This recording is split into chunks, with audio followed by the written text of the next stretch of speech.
In a world cluttered with information, where truth is power, Lawin Weekly News stands apart. We delve deeper, uncover facts, and bring stories to light. From political showdowns and economic triumphs to the pulse of the street and the heart of the community. We capture the moments that define us, stories that challenge, inspire, and transform. Tune in live Sundays 8 a.m. Central Standard Time and Sundays 6 p.m. Central Standard Time. These are Lawin headlines for this week. Texas families seek court order to halt 10 Commandments displays in schools. Weslaco's Mid-Valley Airport lands $26 million in state funds for expansion. PACCTX Nexus 2025 fuels entrepreneurial growth in Dallas. Syria's leader warns Israel could lose U.S. allies' support. PH Consular Services coming to Little Rock, Arkansas, October 4-5. Djokovic confirms return to Shanghai Masters this October. Rihanna welcomes baby number 3 with A$AP Rocky.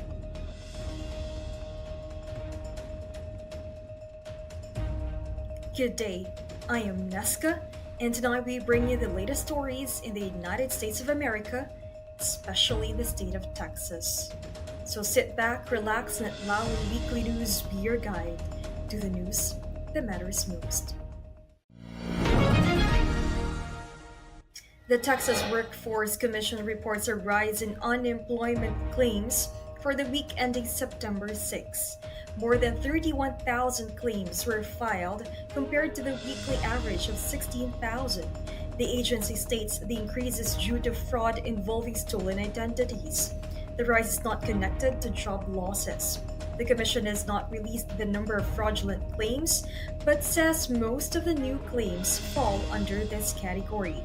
The agency reports that the economy is stable. The Commission urges residents to report suspicious activity related to unemployment claims and to take steps to protect personal information. The agency is using tools to detect and prevent fraud. Its goal is to protect benefits for eligible claimants and to maintain the function of the system. The Commission continues to monitor the situation and plans to release updates as new measures are put in place. A group of 15 families in Texas has filed a federal lawsuit to stop public schools from displaying the 10 Commandments in classrooms. The lawsuit challenges Senate Bill 10, which requires public schools to post a framed 16 by 20-inch copy of the 10 Commandments. The bill was passed by the Texas legislature in May. A federal court temporarily blocked enforcement of the law in August after families and religious leaders in Dallas requested a preliminary injunction. Plaintiffs argue the law violates the First Amendment, citing both the Establishment and Free Exercise clauses. The lawsuit names multiple school districts, including Fort Worth, Arlington, McKinney, Frisco, and 10 others. It was filed in federal court in San Antonio and references a recent ruling in Rabbi Nathan v. Alamo Heights ISD, where a court found Senate Bill 10 unconstitutional. The families are represented by the ACLU of Texas, National ACLU, Americans United for Separation of Church and State, and the Freedom from Religion Foundation, with legal support from Simpson, Treacher, and Bartlett LLP. Illegal dumping in Houston is costing the city millions of dollars each year and affecting multiple neighborhoods. HOT team leader Eddie Dancy says illegal dumping continues across areas including South, Southeast, Southwest, and Northeast Houston.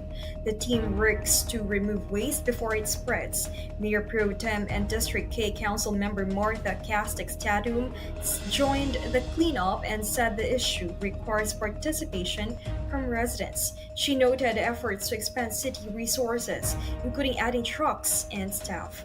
The city operates 6 neighborhood depository and recycling centers for proper disposal. Access requires photo ID and proof of residency. Houston also runs a scheduled heavy trash collection program. Tree waste is picked up in odd-numbered months. junk waste in even-numbered months. City officials remind residents to follow collection schedules and disposal groups. Violators may face penalties. Full schedules and service maps are available through the City of Houston Solid Waste Management website. The Texas State Board of Education has approved a new social studies teaching plan with a close vote of 8-7. The revised curriculum increases focus on Texas and U.S. history while reducing coverage of world history and cultures. Under the new structure, students in early grades will follow a chronological approach, beginning with key events in Texas and U.S. history from kindergarten through second grade. By fifth grade, Texas history will be emphasized. The updates follow requirements from the 87th Texas Legislature and will affect the Texas Essential Knowledge and Skills, or TEKS. Starting in the 2024-2025 school year, the Texas Education Agency will work with publishers to revise instructional materials. Teachers and curriculum teams will adjust lesson plans to match the new standards. In a world filled with fleeting moments, there's beauty waiting to be captured. My name is Christian, and I specialize in immortalizing your most precious memories. From elegant weddings to vibrant events and timeless portraits, I'm here to make every moment unforgettable. Let me tell your story through the lens. Contact me today and let's create magic together.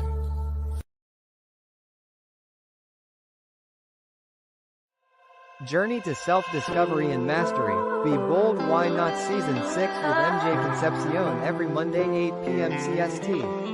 Don't miss out. Where every conversation is welcome at the table. This is Pink Table Talk with Dr. Carly D. Every Wednesday 8 p.m. Central Standard Time.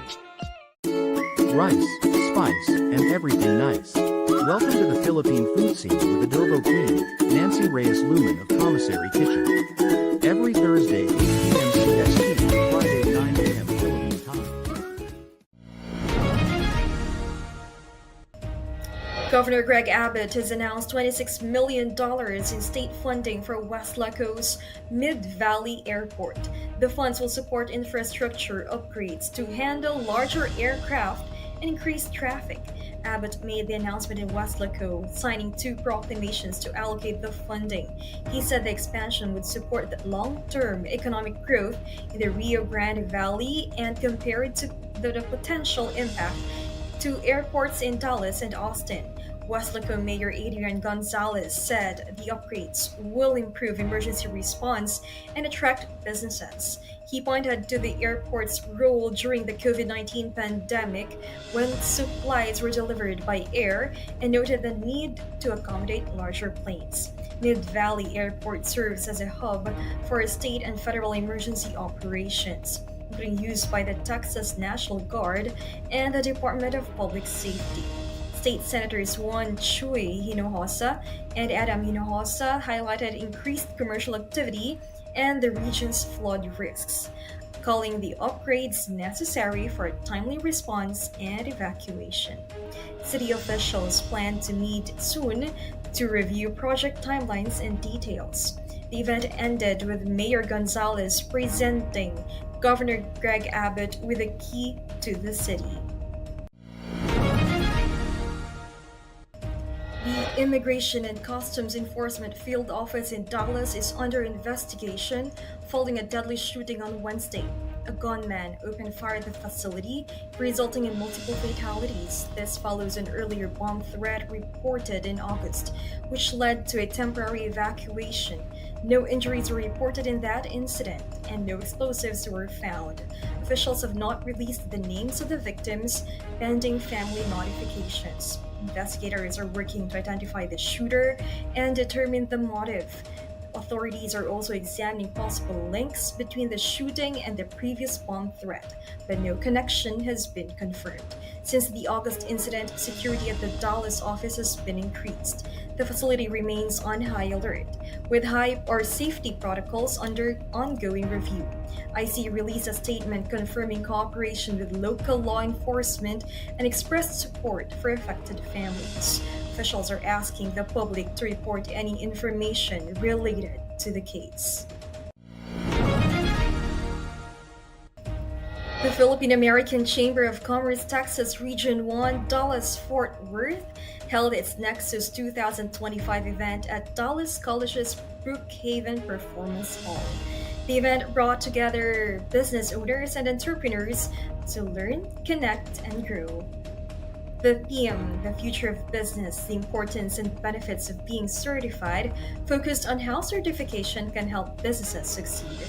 Panelists shared useful advice for startups and small businesses looking to take the next step.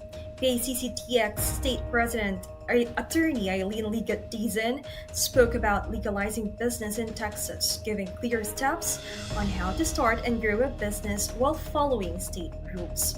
Thanks to sponsors, exhibitors, and everyone who joined, and the day was filled with opportunities, community support, and awards for outstanding business leaders. PACCTX Nexus 2025 showed that with the right knowledge and support, any business vision can become a reality. Bibliotech, the digital public library in Bexar County, has launched a 24-hour effort to break the world record for the most library card registrations in a single day. The attempt began at 8 a.m. and is part of Library Card Sign-Up Month. The current record is 3,000 registrations. Bibliotech aims to exceed that number through online and in-person sign-ups. The initiative is open to Bexar County residents aged 16 and older. Participants must present a photo ID and proof of address to complete registration. Residents can register through the Bibliotech website or at any Bibliotech location. Library card holders receive access to digital resources, including ebooks, audiobooks, and streaming devices or services. All materials are available at no cost to members. Bibliotech is an all-digital public library offering services without physical materials or in-person borrowing. The record attempt will end 24 hours after that start time. Final registration numbers will determine whether Bibliotech has met its goal. Tensions have emerged in Harris County following approval of the $2.7 billion budget for 2026. County Judge Lina Hidalgo and Precinct 4 Commissioner Leslie Briones are publicly disputing the outcome. Hidalgo criticized Briones on Instagram, claiming the budget harms working residents. She also called for a primary challenger to run against Briones. Hidalgo said she regretted appointing Briones as a civil court judge in 2019, stating that she had trusted Briones to manage public funds and represent community interests. She also claimed she agreed to redraw precinct boundaries based on that trust. Briones responded on Facebook denying that Hidalgo was involved in drawing district maps. She said the maps were created by a commissioner before she entered the race. Briones accused Hidalgo of spreading misinformation and targeting local Democrats while stating her own focus remains on respect and cooperation. Hidalgo's office has not responded to requests for comment. Join us for a captivating new series where Lawin sits down with the trailblazers of the music and entertainment world. Discover the stories behind the faces and voices that shape our culture and community. We will bring you exclusive interviews with industry legends and rising stars. Behind the scenes insights and get a peek into the creative processes and personal journeys. Artists and performers and their upcoming shows and events. Stay tuned for more updates and sneak peeks. Follow us on social media and subscribe to our channel.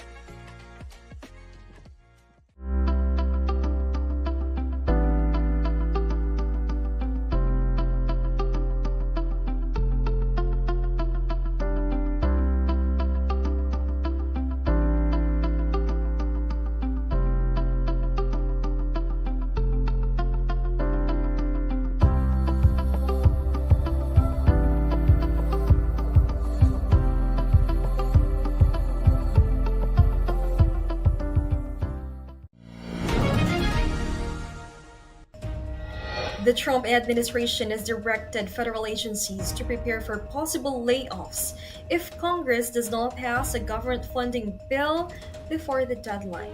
Without approved funding, non-essential federal employees could face furloughs, leading to service disruptions across the country. Agencies have been told to identify which staff members would remain on duty and which may be temporarily laid off. Essential services related to national security and public safety would continue. Other government operations may be delayed or suspended, affecting both individuals and businesses. Federal employees may face uncertainty and financial strain during furloughs, although they are typically reimbursed afterward. Federal contractors often do not receive back pay, raising concerns for that workforce. The administration's notice is intended to ensure readiness, but does not confirm that a shutdown will occur. Officials say the goal is to avoid disruption to government services and economic activity.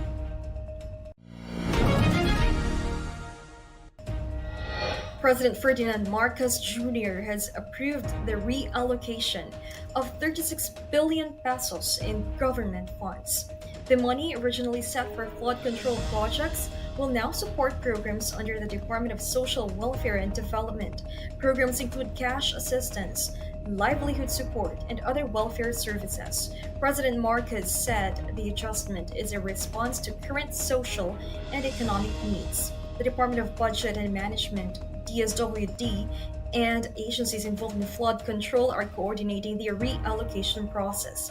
Malacanang stated that key flood mitigation projects will continue and that the government is identifying alternative funding to address potential gaps. Officials said monitoring systems will be used to ensure proper use of the reallocated funds. The DSWD is preparing to roll out its updated programs using the new budget.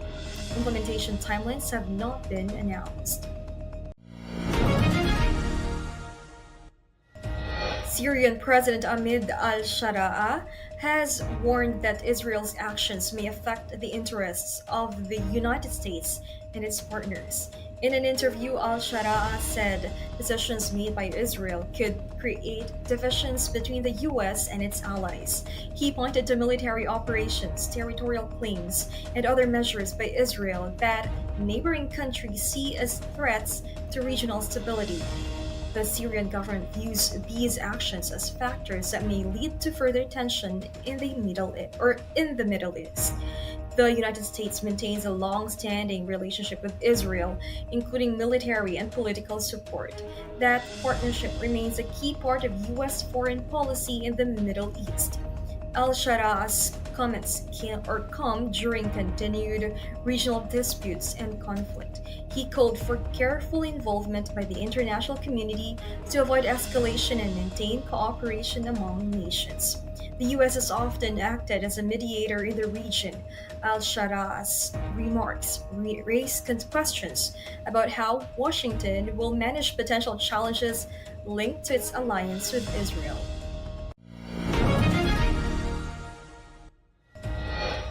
The Philippine Consulate General in Houston will conduct a consular outreach mission in Little Rock, Arkansas on October 4 and 5 this year, from 9 a.m. to 5 p.m. Services to be offered include passport application and renewal, dual citizenship processing, civil registry, and notarial services. Filipinos who wish to apply for or renew their passports, including those who previously signed up through a Google form, are encouraged to schedule an appointment through passport.gov.ph and select Outreach in Little Rock, Arkansas as the site.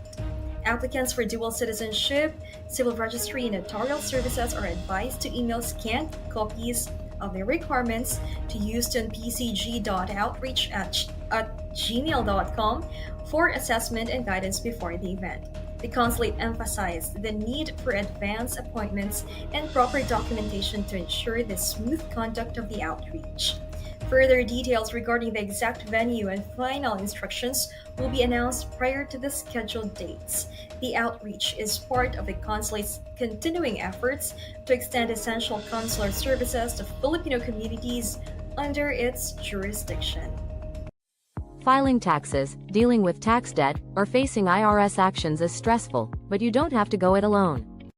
Call 832-674-0829 or visit www.taxresolutionesq.com.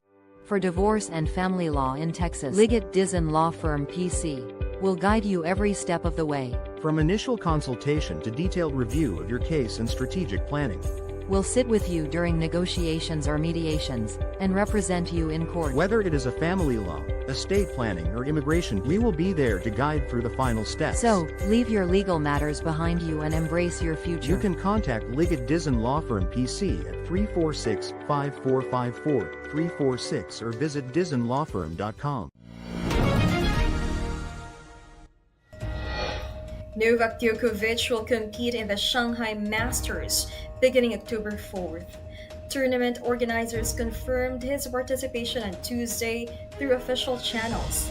The event runs from October 4th to 15th in Shanghai, China. It is part of the ATP Tour Masters 1000 series and is played on outdoor hard courts. Djokovic, a four-time champion of the tournament, returns to competition following a semi-final loss at the US Open. This will be his first appearance since that match. The Shanghai Masters is returning after a break due to the COVID-19 pandemic. The tournament holds a key place in the ATP calendar and often features top-ranked players. Alongside Djokovic, other players scheduled to compete include Carlos Alcaraz and Hubert Hurkacz.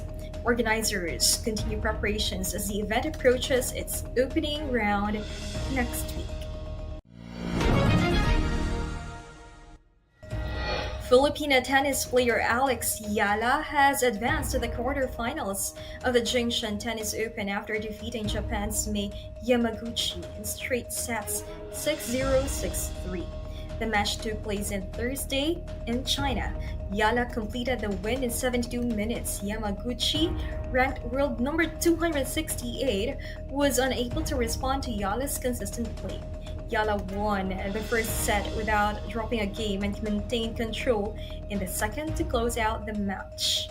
The 20-year-old continues her campaign at the Jingshan Open, where she has now reached the quarterfinal stage. Yala's win adds to her recent performances on the international tennis circuit as she seeks to improve her ranking and advance further in tournament play.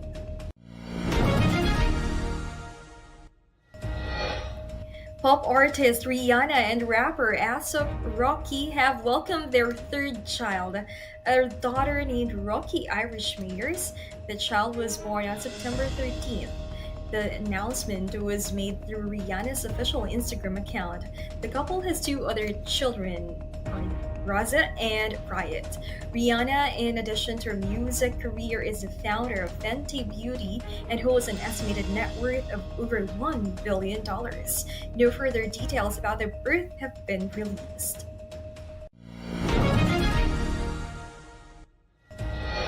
Filipino-American singer Jessica Sanchez has been named the winner of Season 20 of America's Got Talent. The announcement was made during the finale on September 24th. Sanchez, who is from Chula Vista, California, won the $1 million grand prize after a series of performances that gained support from both judges and viewers.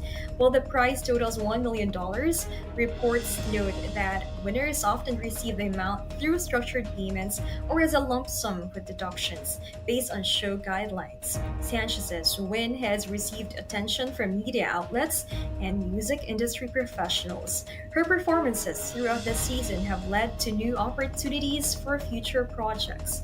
This marks a major career milestone for Sanchez, who gained early recognition as a finalist on American Idol in 2012.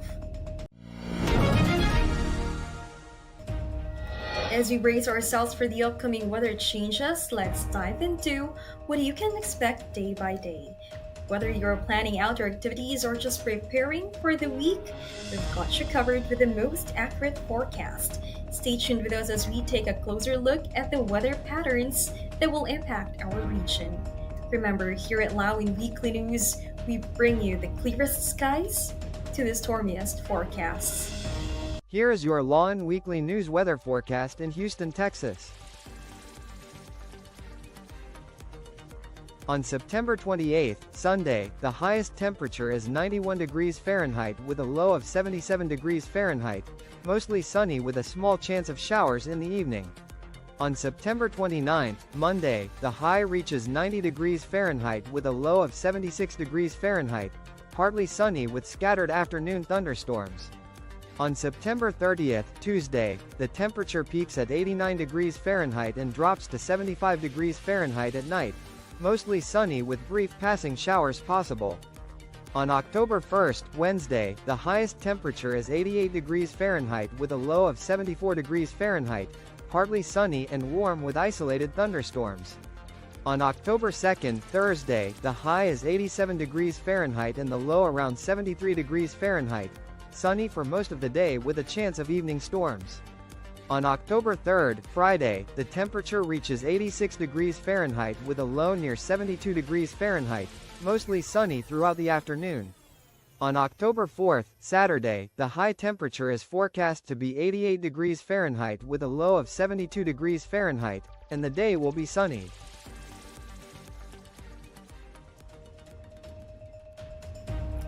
So those were the latest stories in Texas this week. I am Nesca Santina from Lawin Media Network. Have a great day. Lawin Weekly News. Tune in live Sundays 8 a.m. Central Standard Time and Sundays 6 p.m. Central Standard Time. Lawin Weekly News.